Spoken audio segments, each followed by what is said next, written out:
Thanks for watching, London. Today is Relationship Tuesday, and you know what we do.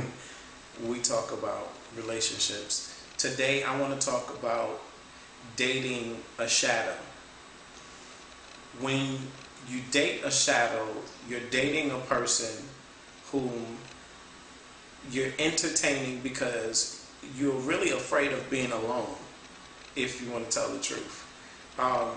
And the point that I'm trying to get to is that the older that I get after dating and being married and being divorced, etc., you get to a point of maturity, and my maturity comes early on because my relationships and life experiences have come early on.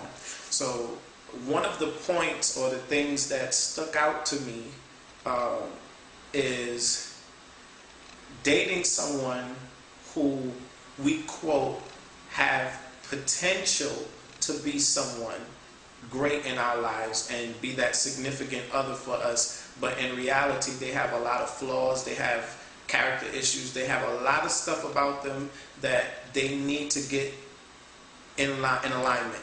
And the truth be told, if we be realistic with ourselves, there is no perfect dead-on relationship.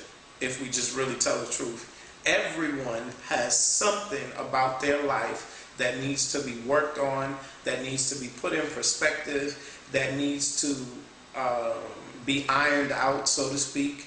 And with all of that in mind, you arrive to the point of understanding that if I'm going to date someone, why date somebody and get into a relationship with someone who doesn't represent everything that I know that makes me whole or complete or makes me happy.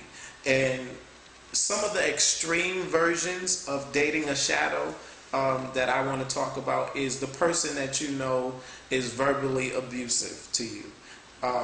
The person that you know plays on your self-esteem. The person that you know you met on the rebound.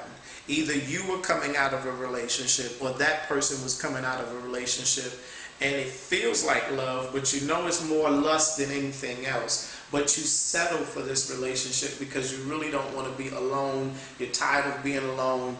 You even might have a fear of loneliness. And let's talk and deal with that. You know, dating a shadow is settling for a person that's below your needs, your standard, below the promise. Below the promise. That's the key pointer right there that I want you to get. Dating a shadow is a person below the promise.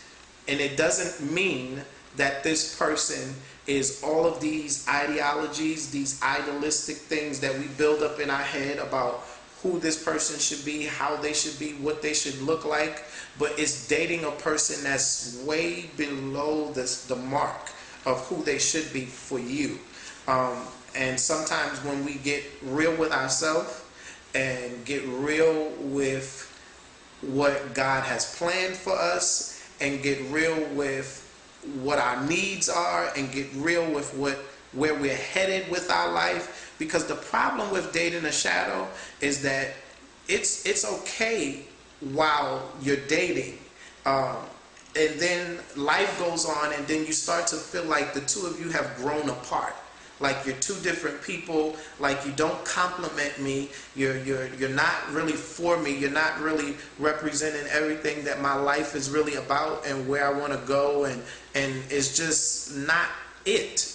You just don't have that it factor anymore. Dating a shadow is also a person who strictly wants to deal with you on a sexual basis.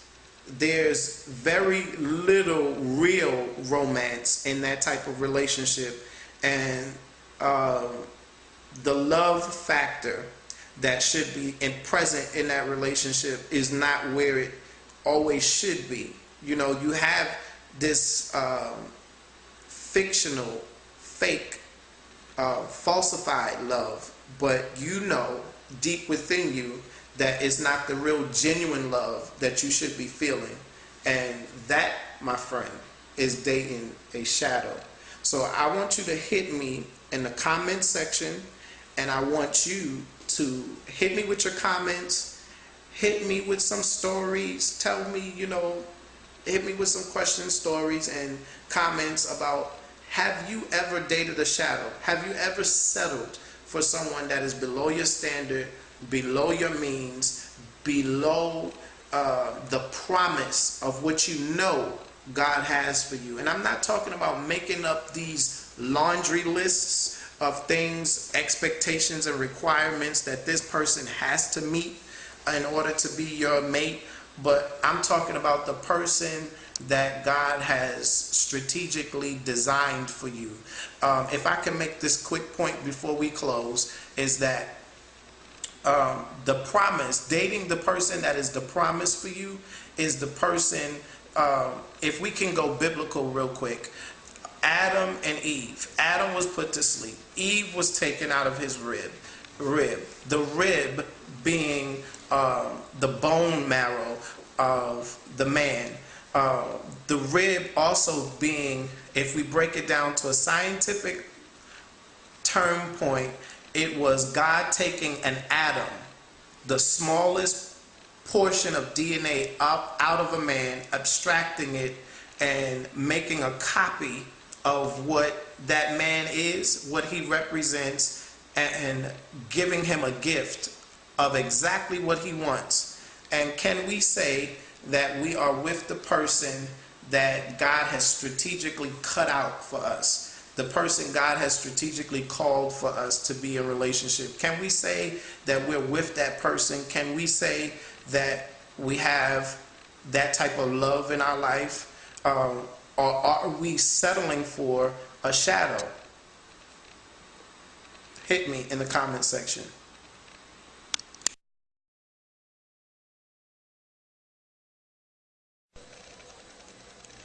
If you've enjoyed this edition of The Michael London Show, you can support by logging on to Facebook and joining the fan page, The Michael London Show.